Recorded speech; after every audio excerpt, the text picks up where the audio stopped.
It's approaching a year since I moved here, after it all. Disaster after disaster brought me to the Windy City, and looking around in the crowds, I'm certain I'm not the only one this is true for. A gray miasma fills this place. The buildings are gray, the streets are gray, the air is gray, and the people are gray. The fog that flows off the gray lake into the gray city suffocates me. When I come to from my nightmares, I awaken to something even harder to understand and comprehend. A big city of nothing. A place where I have no grounds in reality to stand on. No job, no car, no friends, no aspirations, no hope. Trapped in a box high up in the Chicago skyline. I wish I could see this place the way you did. You talked about it so much during the 3 years that I knew you. It was this impossible feat of mankind, where towers scraped against the sky, with trains and highways that interwove between them. A beautiful harmony of a concrete jungle. A place so full of potential, a futuristic marvel of engineering and humanity. A city of artists, a beautiful canvas to paint their most far-fetched desires on.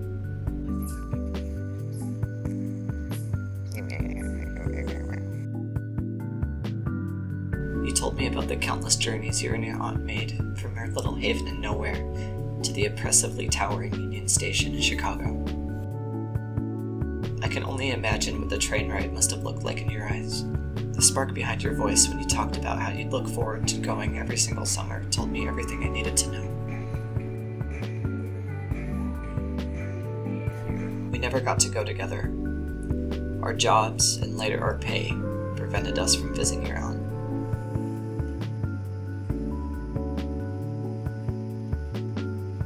I went to the city itself once while we were still close. I'm still in pain knowing I never got to see it with you. I really did see it. I saw what you meant. A moody fall sky draped in buildings. Lights danced and shimmered off the most massive lake I've ever seen. The streets were packed with so many different people, there was no way I could ever count them all. It felt like I was in the middle of an elaborate onstage performance. A blip in this sea of colors and noise. I was only there for a few hours waiting for a concert to finish. I knew I wanted to end up there with you. When you left, I wanted to go somewhere where I could still feel connected to you, even if it was a horribly pathetic attempt at reviving something that had died inside me. I wanted to be somewhere that could feel like the only home I've ever known. Oh my god, they're all on fire. Moving out of our apartment in Louisville was the hardest thing I've ever had to do. But I couldn't stay with all the memories and fights so fresh in my mind, let alone in the place we built a home together that was now empty of all of your belongings.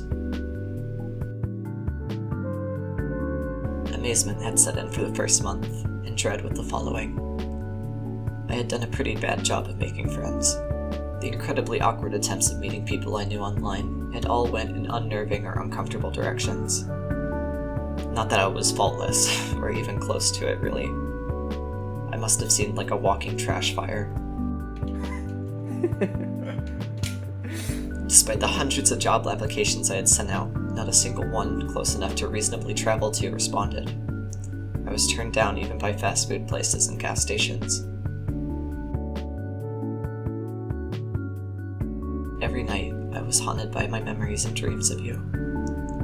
The countless nights I woke up from choking on my tears and snot, or panic attacks so vicious I couldn't breathe would leave me in a haze of a half-awake hell for the rest of the day. The more time passed, the more the city felt like a box I couldn't escape from. The grayer and grayer it got.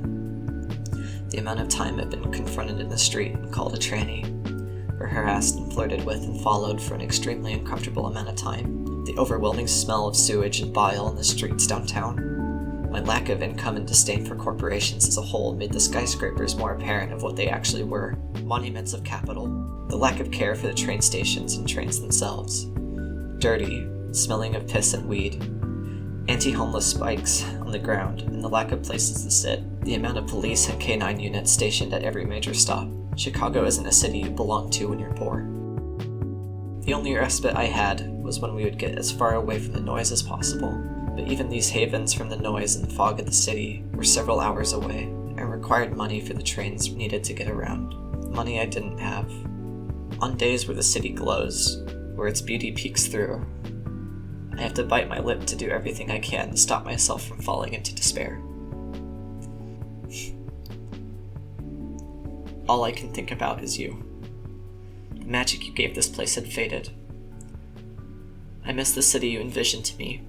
I miss the future I could have had with you here, because surely you would have shone a beautiful ray of light on the dreary fog and the miserable cold.